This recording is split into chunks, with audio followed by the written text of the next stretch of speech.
Hello बेटा, welcome to physics class. बेटा आज हम डिस्कस करने वाले हैं modern view of force of friction. तो बेटा modern view of force of friction का मीनिंग क्या है कि हमें ये मालूम करना है कि किस मॉडर्न थ्योरी के बेस पर हम फोर्स ऑफ फ्रिक्शन को डिस्कवर करते हैं, किस थ्योरी के बेस पर हम फोर्स ऑफ फ्रिक्शन को रियल लाइफ में फील करते हैं। तो किस थ्योरी के बेस पे हम फोर्स ऑफ फ्रिक्शन को टू सरफेसेस की रिलेटिव मोशन में कंसीडर करते हैं। तो बेटा आज हम उसी मॉडर्न थ्योरी को डिस्कस करने वाले हैं। Suppose we have two surfaces in contact, suppose we have two surfaces in contact, surface A and surface B. तो बेटा अगर दोनों सरफेस आपके कॉन्टैक्ट में हैं, अगर दोनों सरफेस आपके कांटेक्ट में हैं, तो अगर आप बी सरफेस को सरफेस ए के ऊपर ड्रैग करोगे, अगर आप बी सरफेस को सरफेस ए के ऊपर ड्रैग करना चाहोगे, अगर आप बी सरफेस को सरफेस ए के ऊपर पुल करना चाहोगे, तो बेटा जब ये सरफेस बी आपका ए के ऊपर अपना रिलेटिव मोशन स्टार्ट करेगा, तो बेटा उस रिलेटिव मोशन को यहां पर एक अपोजिशन मिलेगी and that opposition is force of friction. तो बेटा जब बी ऑब्जेक्ट आपका ए ऑब्जेक्ट के ऊपर ड्रैग होगा, पुल होगा, तो बेटा उस मोमेंट पर जब इसका रिलेटिव मोशन यहाँ पर स्टार्ट होगा, किसके ऊपर, सरफेस ए के ऊपर, तो बेटा यहाँ पर रिलेटिव मोशन को हमें स्टार्ट करने में एक डिफिकल्टी फील होगी, एक हमें अपोजिशन एक्सपीरियंस होगी। Now that opposition is known as force of friction. अब बेटा वो जो अपोजिशन है वो कहाँ अपीयर होगी, वो अपोजिशन आपकी जहाँ पर ये दोनों सरफेस कॉन्टेक्ट में हैं उसी के पैरेलल में अपीयर होगी।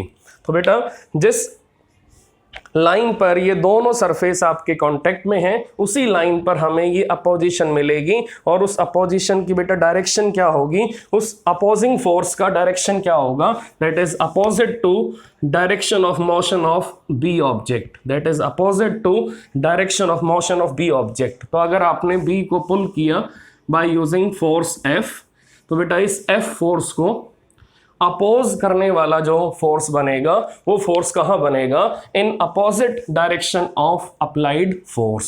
So that opposition is given by force of friction, that opposition is given by force of friction.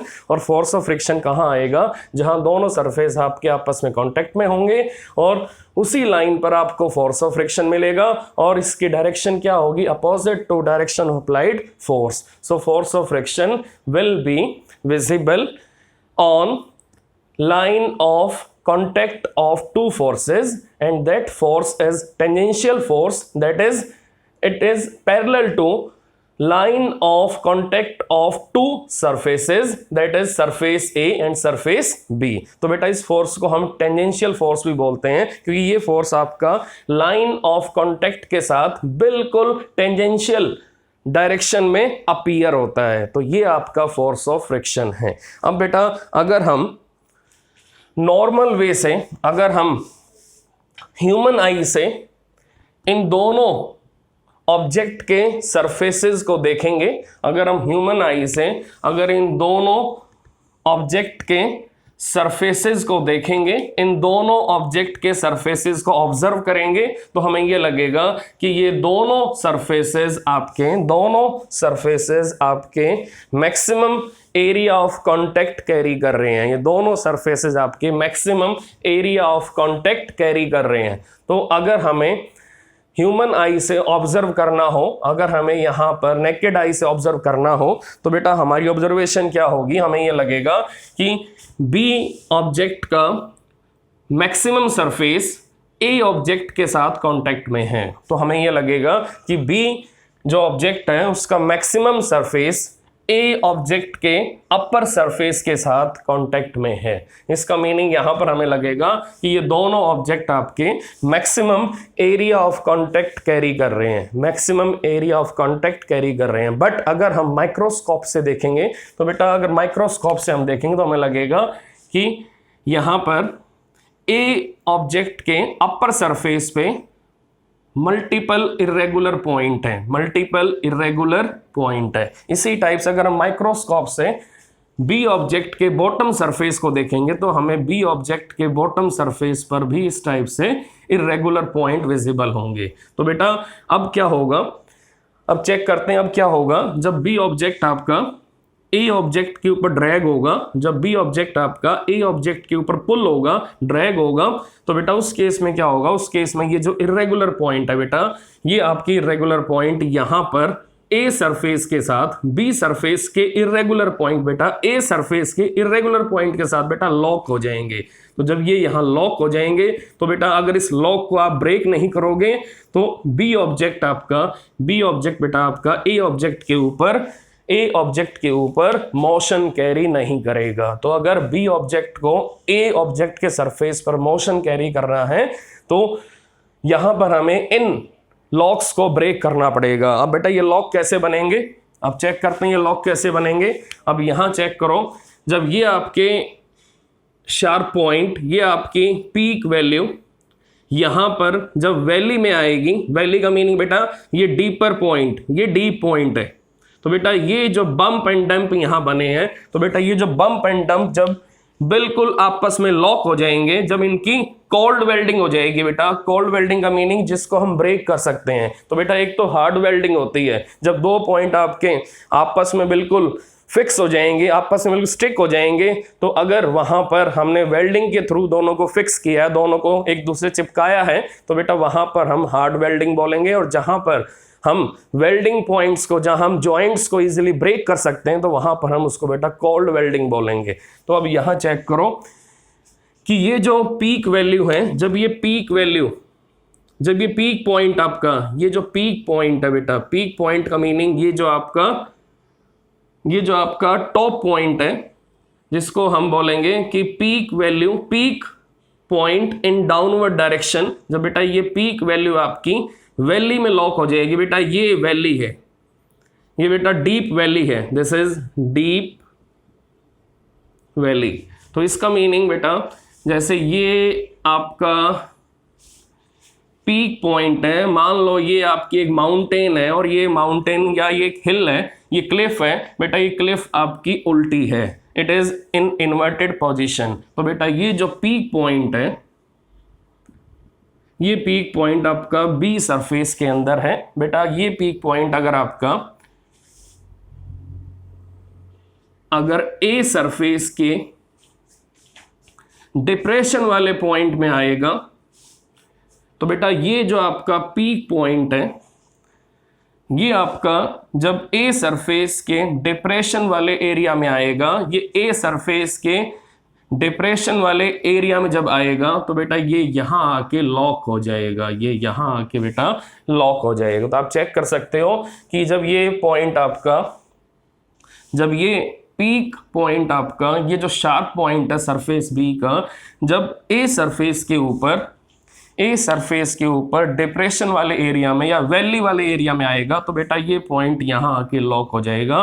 फिर हमें इस ऑब्जेक्ट को अगर पुल करना है तो हमें यहां पर डिफिकल्टी महसूस होगी, हमें यहां पर इस बी ऑब्जेक्ट को इस वैली में से, इस डिप्रेशन वाले एरिया में से निकालने में डिफिकल्टी फील होगी, and that difficulty is known as force of friction, that difficulty is known as force of friction. तो बेटा फोर्स ऑफ फ्रिक्शन का मेन ओरिजिन क्या है कि जो आपके दो सरफेस कांटेक्ट में होते हैं, तो अगर हम उनके सरफेस को चेक करते हैं थ्रू माइक्रोस्कोप तो बेटा दोनों सरफेसेस पे हमें बहुत सारे इरेगुलर पॉइंट मिलते हैं। तो बेटा जब ये इरेगुलर पॉइंट आपके एक दूसरे के साथ रिलेटिव मोशन में आएंगे तो बेटा रिलेटिव मोशन में क्या होगा, ये इरेगुलर पॉइंट बेटा आपके आपस में लॉक हो जाएंगे, ये आपस में जॉइंट में आ जाएंगे। तो अगर ये एक दूसरे को अट्रैक्ट करेंगे, ये एक दूसरे के साथ अगर स्टिक हो जाएंगे तो बेटा एक बॉडी का मोशन दूसरी बॉडी के ऊपर हमें इनिशिएट करने में, हमें स्टार्ट करने में डिफिकल्टी फील होगी, and that difficulty is known as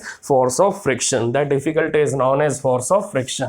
तो बेटा अब क्या होगा कि अगर यहां चेक करो आप, यहां पर अगर बी ऑब्जेक्ट का वेट अगर mg आ रहा है, आप चेक कर सकते हो कि अगर आपके पास ये ए ऑब्जेक्ट है, अगर आपके पास बेटा ये ए ऑब्जेक्ट है और ये आपके पास ऑब्जेक्ट बी है।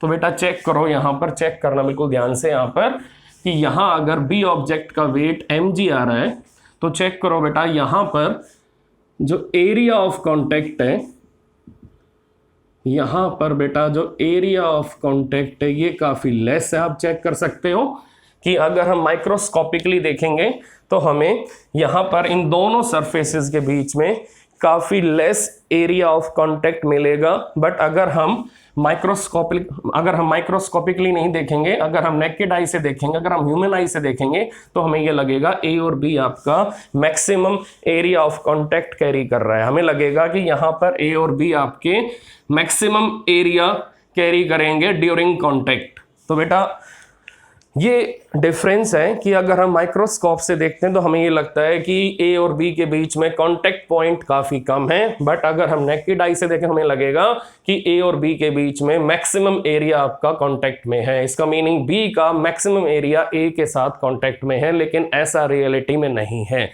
ऐसा रियलिटी में नहीं है। इसका रीजन क्या है बेटा कि हमें लगता है कि मैक्सिमम एरिया कांटेक्ट में है, लेकिन माइक्रोस्कोप से हमें बहुत सारे इरेगुलर पॉइंट मिलते हैं। और ये जो इरेगुलर पॉइंट है बेटा ये आपके कहीं कहीं पर आपस में एक दूसरे के साथ कांटेक्ट में है। तो अब चेक करो यहां पर अगर बी ऑब्जेक्ट का वेट mg आ रहा है तो बेटा यहां पर एरिया ऑफ कांटेक्ट काफी कम है। तो बेटा अगर यहां पर एरिया ऑफ कांटेक्ट काफी कम होगा तो बेटा यहां पर प्रेशर की वैल्यू ज्यादा हो जाएगी, फोर्स अपॉन एरिया काफी कम है, प्रेशर की वैल्यू ज्यादा हो जाएगी। तो बेटा अगर यहाँ प्रेशर की वैल्यू ज्यादा हो जाएगी तो बेटा यहाँ क्या होगा, यहाँ पर ये जो आपके इरेगुलर पॉइंट है, ये जो आपके पीक पॉइंट है बेटा, इनमें फ्लैटनेस आनी स्टार्ट हो जाएगी क्योंकि प्रेशर इंक्रीज होगा। तो बेटा प्रेशर अगर इंक्रीज होगा तो बेटा यहाँ प्रेशर इंक्रीज होने से यहाँ पर फ्लैटनेस आनी स्टार्ट हो जाएगी।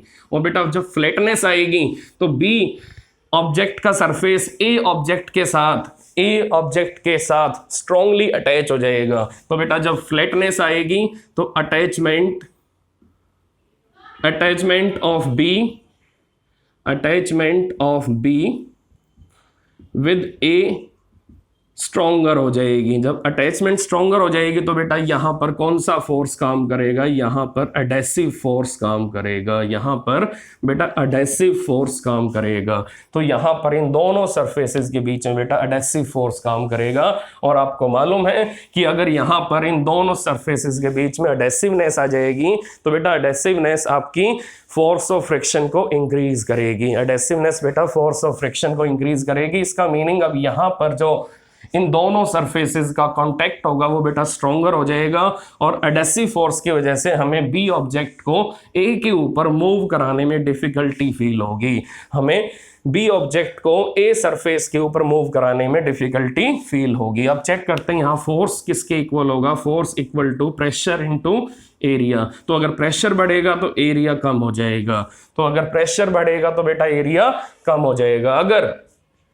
आगे कहीं पर भी अगर आपको ये लगता है कि एरिया ऑफ कांटेक्ट आपका इंक्रीज हुआ है, कहीं पर अगर बी और ए आपस में कांटेक्ट में और वहां अगर एरिया आपका यहां से ज्यादा मिलेगा आपको, अगर कहीं आगे जाकर आपको किसी और लोकेशन पर अगर एरिया ऑफ कांटेक्ट आपको यहां से बेटर मिलता है, यहां से ज्यादा मिलता है, तो बेटा क्या होगा, मोर एरिया लेस प्रेशर। तो वहां भी बेटा आपको फोर्स की वैल्यू सेम मिलेगी, वहां भी आपको फोर्स की वैल्यू सेम मिलेगी। इसका मीनिंग अलग अलग पॉइंट्स पर जो बी ऑब्जेक्ट है बेटा वो ए ऑब्जेक्ट के ऊपर फोर्स की वैल्यू सेम लगाएगा। हाँ, प्रेशर चेंज हो सकता है, pressure can be increase can be decrease, area can be increase can be decrease. तो बेटा अलग अलग पॉइंट्स पे आपको फोर्स की वैल्यू सेम मिलेगी। हाँ, प्रेशर आपको अलग अलग मिलेगा, एरिया आपको अलग अलग मिलेगा।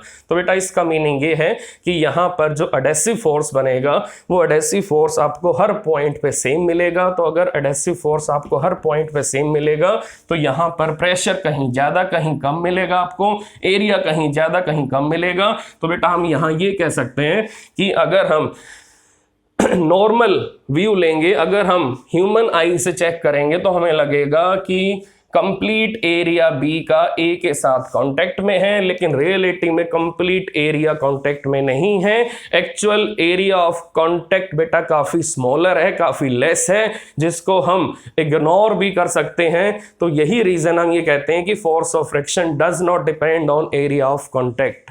Force of friction does not depend on area of contact.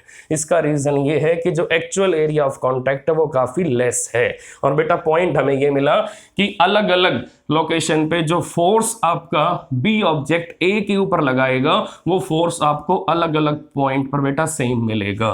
तो फोर्स की वैल्यू में कोई चेंज नहीं आएगा। इसका मीनिंग फोर्स की वैल्यू में बेटा कोई चेंज नहीं आएगा। तो एक्चुअल एरिया ऑफ कांटेक्ट आपको हर केसेस में आपको काफी स्मॉलर मिलेगा। हाँ, आपको ह्यूमन आई से लगेगा, आपको नेकेड आई से लगेगा कि एरिया ऑफ कांटेक्ट काफी ज्यादा है, बट रियलिटी में आपको हर पेयर में, अलग अलग ऑब्जेक्ट के पेयर में, अलग अलग ऑब्जेक्ट की रिलेटिव मोशन में आपको एक्चुअल एरिया ऑफ कांटेक्ट काफी स्मॉलर मिलेगा। तो यही रीजन हम ये कहते हैं कि force of friction does not depend on area of contact, it simply depend on adhesive force. तो बेटा जहां पर एडेसिव फोर्स की वैल्यू ज्यादा होगी, तो वहां पर हमें ज्यादा अप्लाइड फोर्स लगाना पड़ेगा इन जॉइंट को ब्रेक करने में। तो बेटा जब तक ये जॉइंट आपके ब्रेक नहीं होंगे, जब तक ये पॉइंट आपका, ये सरफेस बी का पॉइंट आपका सरफेस ए के डिप्रेशन वाले एरिया में से बाहर नहीं निकलेगा, तो बेटा मोशन स्टार्ट नहीं होगा। तो ये आपको देखना है कि आपको इस एडेसिव फोर्स को अपोज करना है, और ये एडेसिव फोर्स ही बेटा यहाँ पर फोर्स ऑफ फ्रिक्शन बनाएगा। तो जहां पर एडेसिवनेस ज्यादा होगी वहां पर फोर्स ऑफ फ्रिक्शन की वैल्यू बेटा ज्यादा होगी। तो हमें एरिया ऑफ कांटेक्ट को यहां पर इग्नोर करना है, क्योंकि एक्चुअल में एरिया ऑफ कांटेक्ट आपको काफी स्मॉलर मिलेगा। रीजन ये है कि माइक्रोस्कोपिकली हमें इन दोनों सरफेसेस में बहुत सारे इरेगुलर पॉइंट विजिबल होंगे। तो बेटा ये इसका मेन रीजन है। Modern view of force of friction में हमें जो कॉन्सेप्ट ये मिला कि यहाँ पर एक्चुअल एरिया ऑफ कांटेक्ट काफ़ी स्मॉलर है, जिससे हम सिंपली ये कह सकते हैं कि force of friction does not depend on area of contact. So this is modern view of force of friction, and due to adhesive force there is opposition in motion of B object over A object. तो जब adhesive force को हम oppose करेंगे then object B can move easily on surface of A object. तो ये था बेटा modern view of force of friction. तो ये था बेटा modern view of force of friction. तो अब हम चेक करेंगे कि अगर एक ऑब्जेक्ट दूसरे ऑब्जेक्ट पर मूव करेगा, अब हम चेक करेंगे बेटा, जैसे ये ऑब्जेक्ट है, ये ऑब्जेक्ट आपका ग्राउंड के साथ कांटेक्ट में है और इसके ऊपर हमारा अनदर ऑब्जेक्ट है, ये ऑब्जेक्ट ए, ये ऑब्जेक्ट बी। बेटा ये ऑब्जेक्ट बी, ये ऑब्जेक्ट ए, अगर हम इसको पुल करते हैं, ये हमारा पुलिंग फोर्स एफ है। तो बेटा जब ये ऑब्जेक्ट आपका सरफेस ए पर, ये ऑब्जेक्ट आपका ए ऑब्जेक्ट के सरफेस पर आगे पुल होगा, तो बेटा इसका फ्रिक्शन कहाँ बनेगा? इसका फ्रिक्शन बेटा पीछे बनेगा। आपको मालूम है कि कोई भी ऑब्जेक्ट अगर फॉरवर्ड डायरेक्शन में पुल होगा तो फ्रिक्शन उसको अपोजिट डायरेक्शन से अपोज करेगा, तो अब अगर फोर्स आपने आगे लगाया तो बी ऑब्जेक्ट को फ्रिक्शन बेटा पीछे मिलेगा, ठीक है बेटा। तो अब चेक करते हैं कि अगर ये आपने बी ऑब्जेक्ट पे एक्शन लगाया है, that is F pulling force, तो बेटा यहां पर ए ऑब्जेक्ट को रिएक्शन कहाँ मिलेगा? तो बेटा ए ऑब्जेक्ट को रिएक्शन पीछे मिलेगा। तो आप चेक कर सकते हो कि जब बी ऑब्जेक्ट आपका आगे पुल होगा तो बेटा ए ऑब्जेक्ट को रिएक्शन कहाँ मिलेगा? एक्शन से अपोजिट मिलेगा, तो बेटा इसको रिएक्शन पीछे मिलेगा। तो बेटा इसको अगर रिएक्शन पीछे मिलेगा तो बेटा अब ए ऑब्जेक्ट का फोर्स ऑफ फ्रिक्शन कहां बनेगा, opposite to reaction force, opposite to reaction force. आप चेक कर सकते हो बेटा, आप चेक कर सकते हो कि ये F1 और ये F2।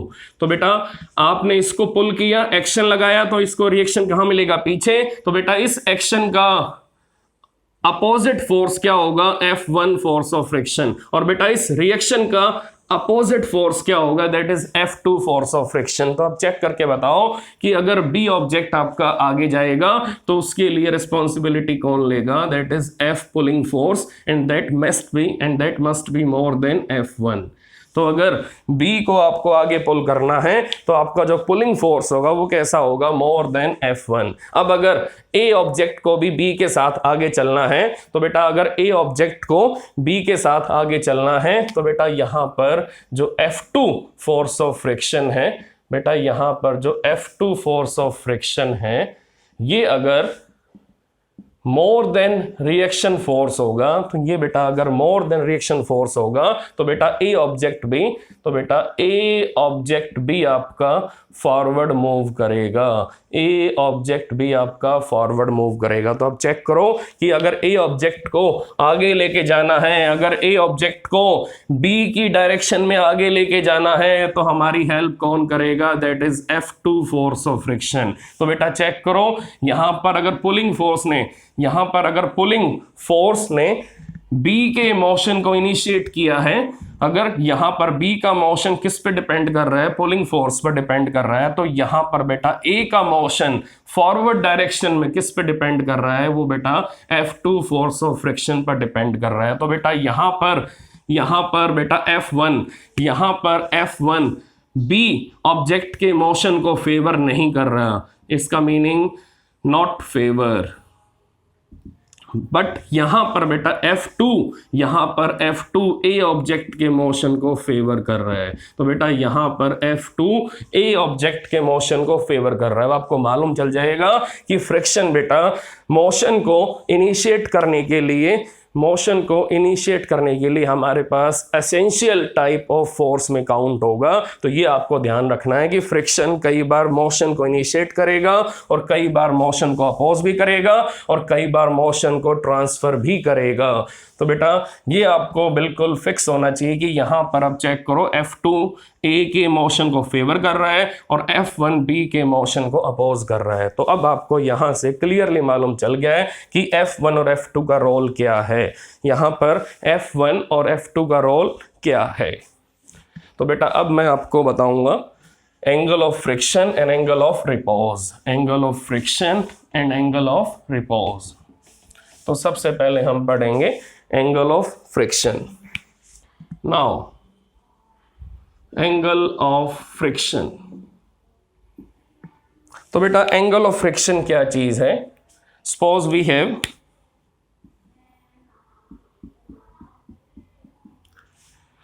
बेटा लास्ट वाला जो अभी हमने डिस्कशन किया, जो लास्ट में हमने फ्रिक्शन को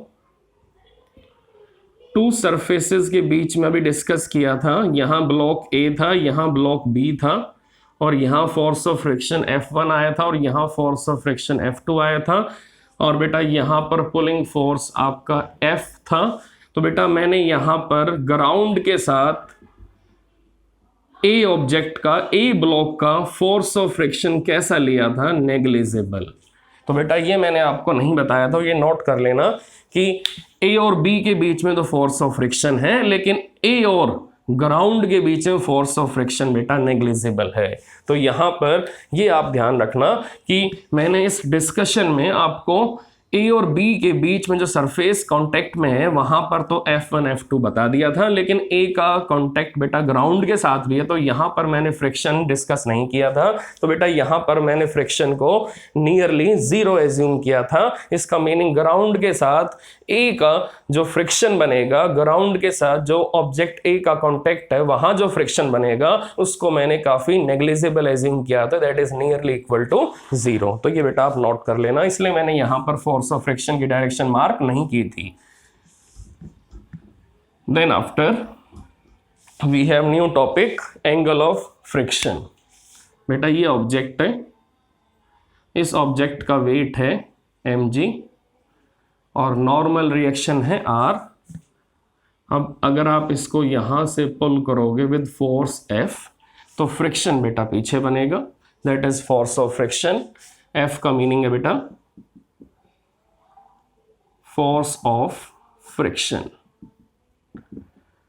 ये आपका पुलिंग फोर्स है। तो अब चेक करो, ये अगर पुलिंग फोर्स है और ये आपका ऑब्जेक्ट का वेट है, ये नॉर्मल रिएक्शन है, तो बेटा अब यहाँ पर आपको ये चेक करना है, यहाँ पर आपको ये चेक करना है कि फोर्स ऑफ फ्रिक्शन और नॉर्मल रिएक्शन का, फोर्स ऑफ फ्रिक्शन और नॉर्मल रिएक्शन का जो रिजल्टेंट फोर्स आएगा वो कहाँ पर आएगा। आप चेक कर सकते हो, ये आपका फोर्स ऑफ फ्रिक्शन है और ये नॉर्मल रिएक्शन है। बेटा इन दोनों का रिजल्टेंट फोर्स यहाँ आएगा, इन दोनों के बीच में आएगा। तो चेक कर सकते हो कि हमें सबसे पहले क्या करना है, ऑब्जेक्ट को सरफेस के ऊपर रखना है, फिर ऑब्जेक्ट का वेट मेंशन करना है, फिर उसके अपोजिट रिएक्शन फोर्स आएगा, फिर हमें क्या करना है, फिर हमें ये करना है पुलिंग फोर्स यहाँ लगाना है और पुलिंग फोर्स को अपोज करने वाला फ्रिक्शन आपका इधर आएगा। तो बेटा यहाँ जो फोर्स ऑफ फ्रिक्शन बना है, इस फोर्स ऑफ फ्रिक्शन का और नॉर्मल रिएक्शन का बेटा जो रिजल्टेंट आएगा वो इन दोनों के बीच वाले स्पेस में आएगा। तो ये जो बेटा रिजल्टेंट फोर्स आएगा, ये जो एंगल बनाएगा नॉर्मल रिएक्शन के साथ, now that angle is known as angle of friction, now that angle is known as angle of friction. तो बेटा अगर आपको ये ट्रायंगल पूरी करनी है तो फ्रिक्शन को आपको इसी के पैरेलल ऊपर तक लेके आना पड़ेगा, फ्रिक्शन को आपको पैरेलल डिस्प्लेस करना पड़ेगा, फ्रिक्शन को आपको पैरेलल डिस्प्लेस करना पड़ेगा। तो यहाँ आपका फ्रिक्शन आ जाएगा, चेक कर लो। अगर ट्रायंगल को पूरा करना है, अगर आपको ट्रायंगल को पूरा करना है तो फ्रिक्शन फोर्स को आपको इसी के पैरेलल ऊपर डिस्प्लेस करना पड़ेगा। तो बेटा ट्रायंगल पूरी हो जाएगी। ट्रायंगल कैसे पूरी होगी, यहाँ पर आपका रिजल्टेंट फोर्स Fr है, ये नॉर्मल रिएक्शन है और ये फोर्स ऑफ फ्रिक्शन है। तो अब चेक करो, अगर ये एंगल थीटा है तो बोलो tan थीटा क्या होगा, tan theta is equal to perpendicular upon base. Now it is perpendicular upon base. Now tan theta is equal to mu r. बेटा फोर्स ऑफ फ्रिक्शन का formula mu r upon r है, r से r cancel. Now theta equal to tan inverse mu। तो बेटा आपके सामने angle of friction की value आ चुकी है, that is tan inverse mu। तो एंगल ऑफ फ्रिक्शन किस पे डिपेंड करता है बेटा, एंगल ऑफ फ्रिक्शन डिपेंड करेगा nature of, angle of friction बेटा डिपेंड करेगा nature of surface, temperature and impurities.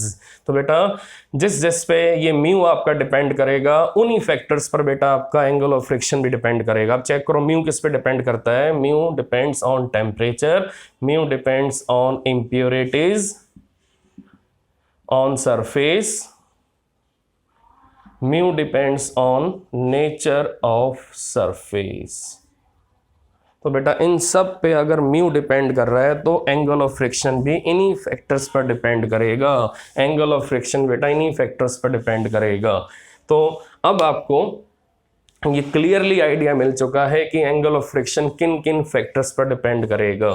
तो बेटा अब हम एंगल ऑफ फ्रिक्शन की वैल्यू इजीली निकाल सकते हैं। अगर हमें पुलिंग फोर्स गिवन हो, ऑब्जेक्ट का मास गिवन हो, पुलिंग फोर्स की हमें रिक्वायरमेंट भी नहीं है, अगर हमें ऑब्जेक्ट का मास गिवन हो, अगर हमें नॉर्मल रिएक्शन मालूम हो, वेट के अपोजिट आपका नॉर्मल रिएक्शन आएगा, हमें फोर्स ऑफ फ्रिक्शन की वैल्यू गिवन हो, तो हम इन दोनों का रिजल्टेंट लेके यहाँ लाइन ड्रॉ कर सकते हैं। और फिर उसके बाद अगर हमें F गिवन हो, अगर हमें फोर्स ऑफ फ्रिक्शन गिवन हो और हमें नॉर्मल रिएक्शन गिवन हो, तो बेटा इन दोनों की रेशियो लेने के बाद हमें एंगल ऑफ फ्रिक्शन मिल जाएगा।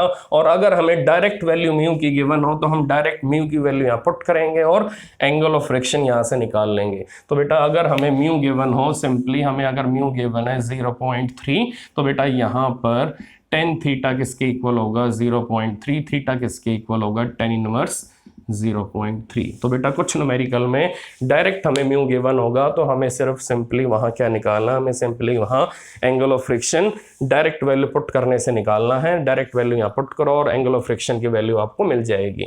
तो बेटा अगला कॉन्सेप्ट है एंगल ऑफ रिपोज। बेटा अगला कॉन्सेप्ट है एंगल ऑफ रिपोज, अगला कॉन्सेप्ट है बेटा angle of repose.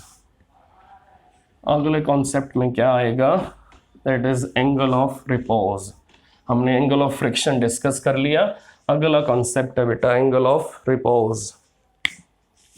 Now that is angle of repose. तो बेटा एंगल ऑफ रिपोज क्या चीज है, हमारे पास अगर एक इंक्लाइंड सरफेस है, हमारे पास अगर एक इंक्लाइंड सरफेस है, यहां अगर हमें angle of inclination theta given है और ये मेरा ऑब्जेक्ट है, तो बेटा एंगल ऑफ रिपोज को डिफाइन कैसे करोगे बेटा, वो एंगल ऑफ इंक्लिनेशन, वो एंगल ऑफ इंक्लिनेशन किसका, इंक्लाइंड सरफेस का, जिस पे ऑब्जेक्ट आपका जस्ट बिगिन टू मूव वाली कंडीशन में होगा, जस्ट कम्स टू मोशन वाली कंडीशन में होगा, जस्ट कम्स टू मोशन या जस्ट बिगिन टू मूव वाली कंडीशन में होगा, तो वहां जो एंगल ऑफ इंक्लिनेशन बनेगा इंक्लाइंड सरफेस का, किसके साथ, हॉरिजॉन्टल लाइन के साथ, तो बेटा वो एंगल ऑफ इंक्लिनेशन आपका एंगल ऑफ रिपोज होगा। तो बेटा वो एंगल ऑफ इंक्लिनेशन किसका, इंक्लाइंड सरफेस का, जिसके ऊपर ऑब्जेक्ट आपका जस्ट बिगिन टू मूव वाली कंडीशन में आएगा, जस्ट कम्स टू मूव वाली कंडीशन में आएगा, just at the verge of starting of motion वाली कंडीशन में आएगा, तो बेटा उस एंगल ऑफ इंक्लिनेशन को बोलेंगे angle of repose. That angle of inclination is known as angle of repose. तो बेटा वो angle of inclination of inclined surface जिसके ऊपर ऑब्जेक्ट आपका limiting force of friction feel करेगा, now that angle of inclination of inclined surface is known as angle of repose. तो बेटा हमें ये ध्यान रखना है कि जिस इंक्लाइंड सरफेस पे ऑब्जेक्ट आपका limiting force of friction feel करेगा, तो बेटा उस मोमेंट पर जो एंगल ऑफ इंक्लिनेशन होगा इंक्लाइंड सरफेस का, तो उसको बोलेंगे हम एंगल ऑफ रिपोज। तो बेटा उसको बोलेंगे हम एंगल ऑफ रिपोज। तो अब एंगल ऑफ रिपोज को डिफाइन कैसे करोगे, the angle of inclination eight which object is just begins to move on inclined surface is known as angle of repose. तो अब चेक करो बेटा, अब चेक करो यहाँ पर ऑब्जेक्ट का वेट कहाँ होगा बेटा, यहाँ पर ऑब्जेक्ट का वेट डाउनवर्ड होगा, और यहाँ पर चेक करो अगर यहाँ एंगल थीटा आपका एंगल ऑफ रिपोज के इक्वल है, तो बेटा यहाँ भी सेम एंगल बनेगा, दैट इज थीटा आर। तो अब चेक करो यहाँ पर नॉर्मल रिएक्शन आर आएगा, और यहाँ पर M G cos theta R आएगा, और यहाँ पर एम जी साइन थीटा आर आएगा। आप चेक कर सकते हो। अब ऑब्जेक्ट अगर नीचे आना चाह रहा है due to M G sine theta R, तो बेटा यहाँ पर इसको अपोज करने वाला कौन है, that is limiting force of friction.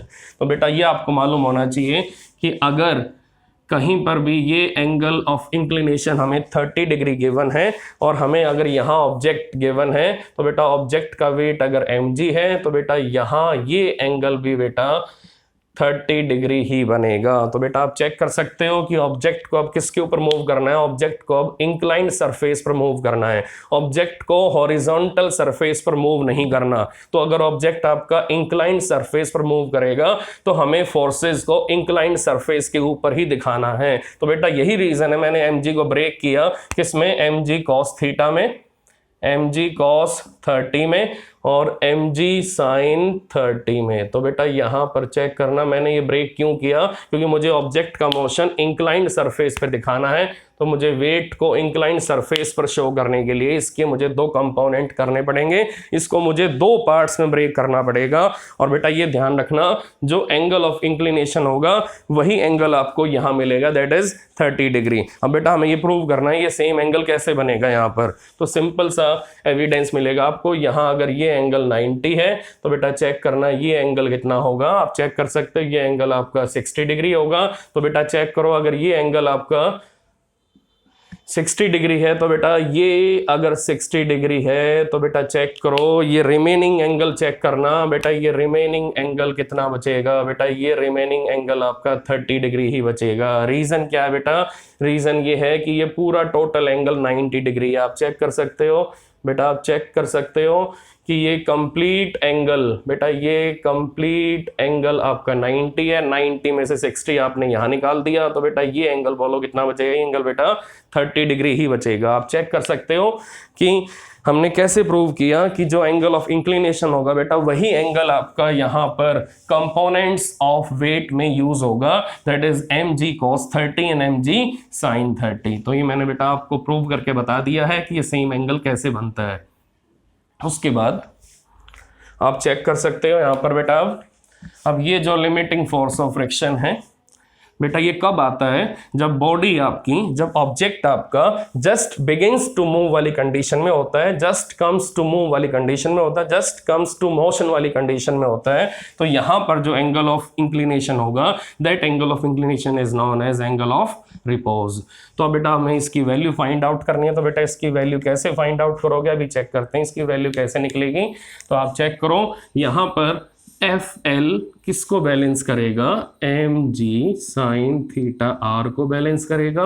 FL की वैल्यू म्यू r होगी बेटा, mg sin थीटा r। अब चेक करो ये r किसके इक्वल है बेटा, किसको बैलेंस कर रहा है, ये r बेटा mg cos थीटा r को बैलेंस कर रहा है। ये आपका आंसर आ जाएगा बेटा, mg से mg कैंसिल।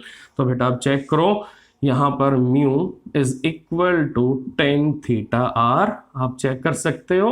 और टेन थीटा आर किसके इक्वल आ रहा है, म्यू के इक्वल आ रहा है। तो बेटा यहाँ पर थीटा आर किसके इक्वल आएगा, टेन इनवर्स म्यू के इक्वल आएगा। आप चेक कर सकते हो यहाँ पर थीटा आर बेटा टेन इनवर्स म्यू के इक्वल आएगा। तो अब आपको ये यहाँ पर, आपको यहाँ पर अब ये सिंपल एविडेंस मिलेगा कि यहाँ पर जो एंगल ऑफ रिपोज है वो बिल्कुल एंगल ऑफ फ्रिक्शन वाला फॉर्मूला कैरी कर रहा है। तो हम कह सकते हैं angle of repose is equal to angle of friction, both are equal।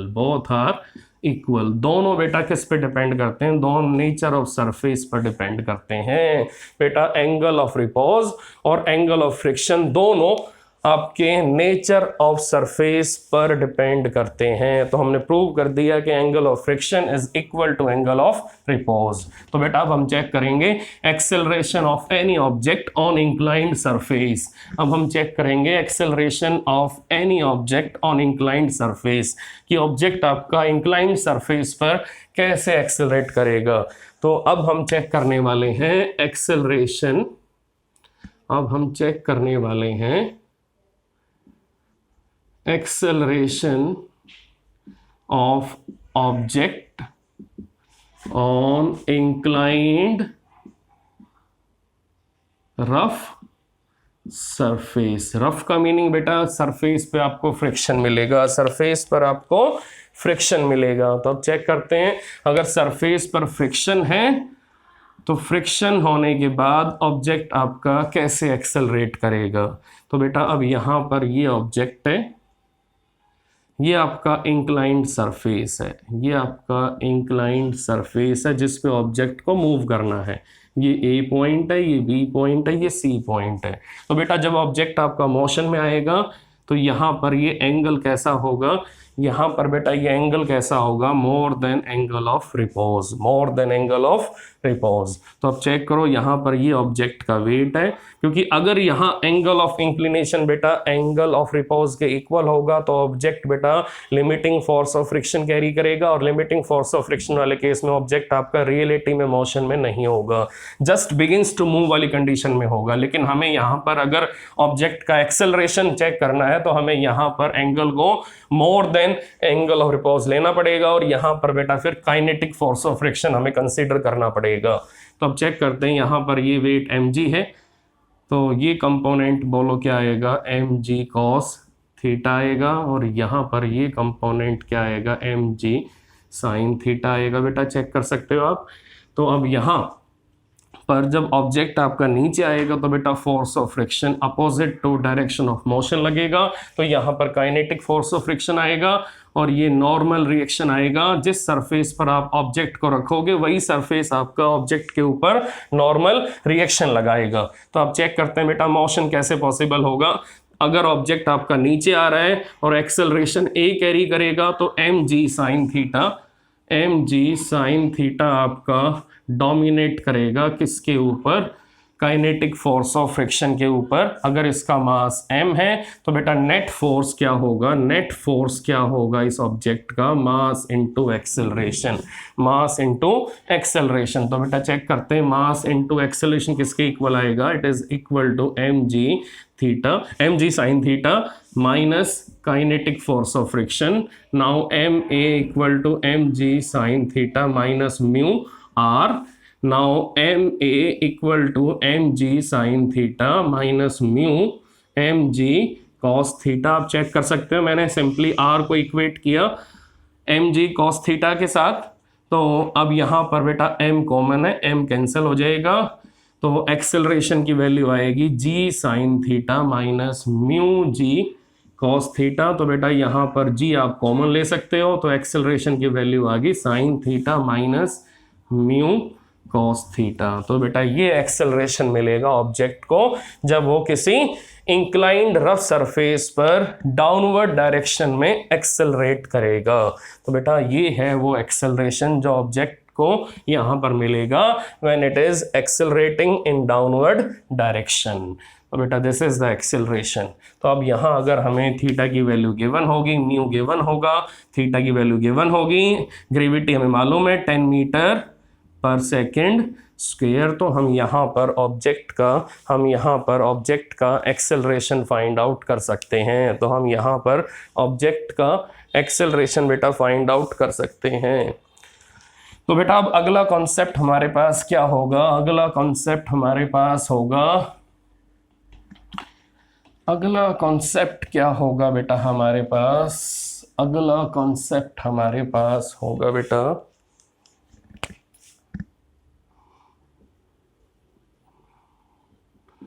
pulling is easier than pushing on inclined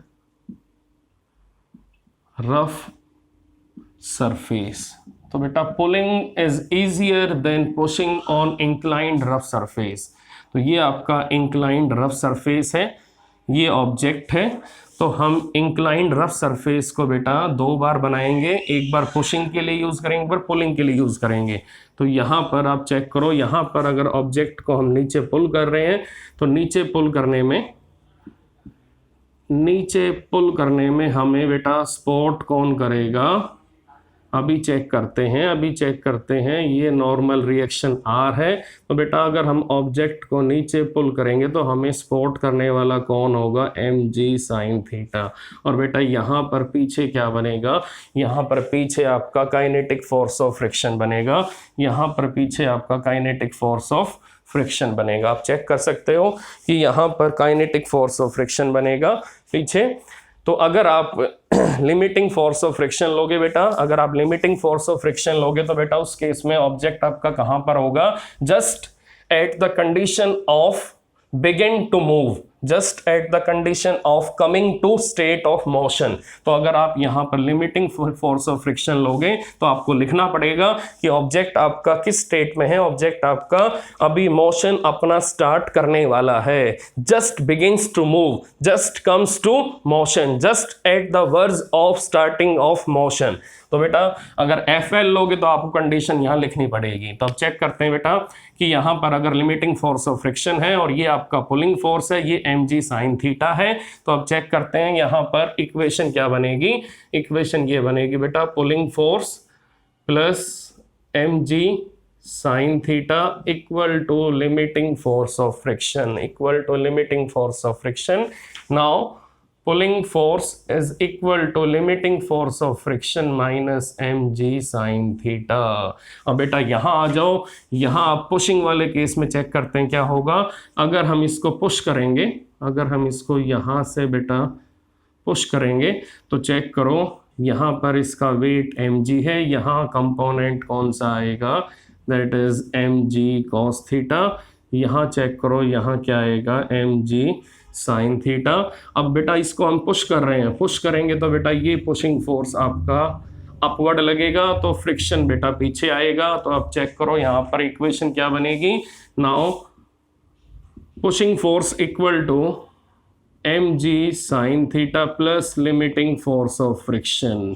तो बेटा चेक करो कि जो आपका पुलिंग फोर्स है बेटा, जो आपका पुलिंग फोर्स है वो बेटा पुशिंग फोर्स से कम है, तो ऑब्जेक्ट को बेटा इंक्लाइंड सरफेस पर पुल करना इजी है एज कंपेयर टू पुशिंग। तो चेक करो, पुलिंग में we need to apply less force, और बेटा पुशिंग में क्या हो रहा है, पुशिंग में we need to apply more force. इसका रीजन ये है बेटा, हमें